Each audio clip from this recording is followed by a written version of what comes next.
हमारे यहाँ जो सबसे ज़्यादा ज़ोर दिया जाता है वो साधना पे दिया जाता है, वो आस्था पे जाता है। ये आस्था का भी विषय है और विज्ञान का भी। और साधना बल से मनोबल कई गुना होता है और मनोबल से आत्मबल जो होता है वो उससे भी असंख्य गुना होता है।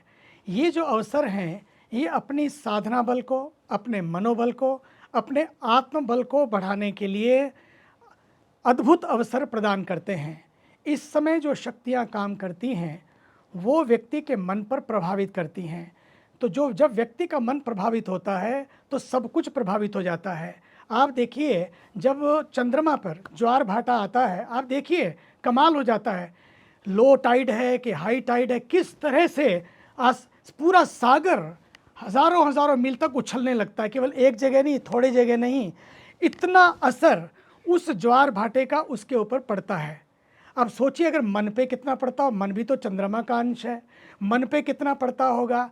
तो ये सारी चीज़ें हमारे मन पर असर डालती हैं, हमारी तन पर असर डालती हैं, इसलिए ये सारे नियम बनाए गए। और आप ये देखिए दूसरी बात कि कितना बड़ा विज्ञान है कि उस समय, आज तो विज्ञान बता रहा है लेकिन हमारे ऋषि मुनियों ने उस समय में कितनी चीज़ों की गणना की, इतनी परफेक्ट गणना की कि इतने बजकर इतने मिनट तक। आज विज्ञान कह रहा है, कल वहाँ आस्था कह रही थी। आस्था और विज्ञान के इस संगम में जो सबसे बड़ा सार है इस समय में, सारे तर्क वितर्क को पीछे रखते हुए केवल एक ही काम है।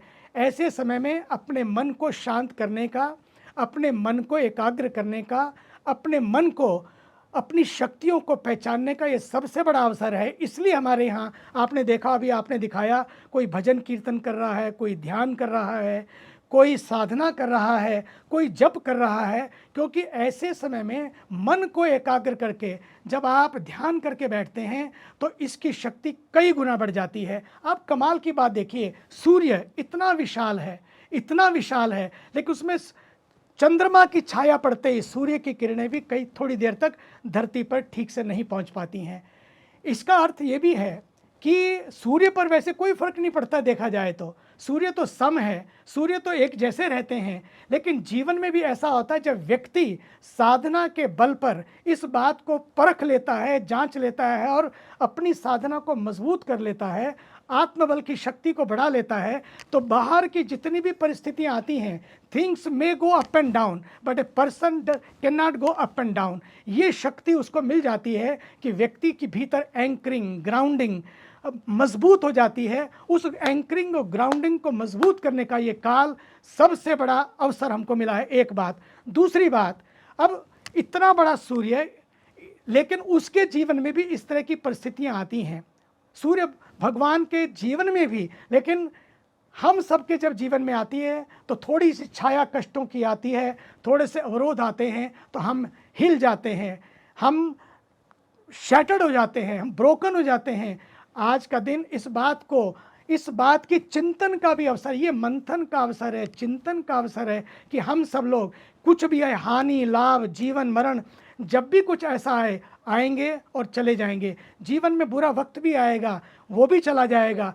कुछ वक्त बुरा हो सकता है लेकिन जीवन कदापि बुरा नहीं है। इसलिए हिम्मत ना हारें, और उस हिम्मत ना हारने के लिए, उस हिम्मत को रखने के लिए ये अवसर एक अंतिम एक अवसर, ये गोल्डन चांस है, स्वर्णिम चांस है, जिसमें हम बैठकर ध्यान करें, जप करें, साधना करें। कि देखिए, अभी मैं सुन रहा था कि जैसे सर्वर डाउन हो गया तो 2 घंटे के लिए सब कुछ डाउन हो गया।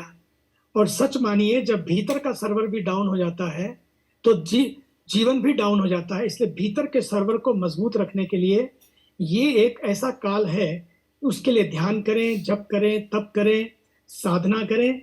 उसी से ही व्यक्ति की मनस्थिति मजबूत होती है। फिर चाहे कोई भी परिस्थिति क्यों ना हो, व्यक्ति भीतर से शांत रहता है। नहीं तो सब सेट रहता है लेकिन आदमी अपसेट रहता है। इसके लिए समय समय पर जो ये सूर्य ग्रहण है, चंद्र ग्रहण है, या अन्य पर्व त्योहार आते हैं, उनको हम महत्व दें, उनके महत्व को समझें और अपने जीवन को उनसे जोड़ें। ये बहुत ज़रूरी है। आज व्यक्ति धीरे धीरे इन संस्कारों से, इन त्योहारों से कटता चला जा रहा है। तो हम पर्वों को, त्योहारों को अपने जीवन का अंग बनाएं। और दूसरी बात मैं ये भी कहूँगा आज कि ऐसे पर्वों के अवसर पर हम एक संकल्प लें कि अगर ये केवल पर्व ही नहीं, बल्कि पर्व के साथ पर्यावरण भी बचा रहे। पर्यावरण को बचाए रखने के लिए बहुत ज़रूरी है, जब आप स्नान करने आए हैं, तो त्योहार में, पर्व पे आए हैं, लेकिन ये तभी तक बचेंगे जब हमारी नदियाँ बचेंगी, हमारी गंगा बचेगी और उसके लिए ज़्यादा से ज़्यादा पेड़ लगाएँ, ज़्यादा से ज़्यादा जल का प्रदूषण ना हो, जल का संचयन हो और सिंगल यूज़ प्लास्टिक बंद करें। जब भी आप स्नान करने जाएँ ऐसे पर्वों पर, त्योहारों पर, तो कम से कम ध्यान रखें प्लास्टिक की बोतल का उपयोग ना करें और वहाँ पर किसी तरह की गंदगी ना करें।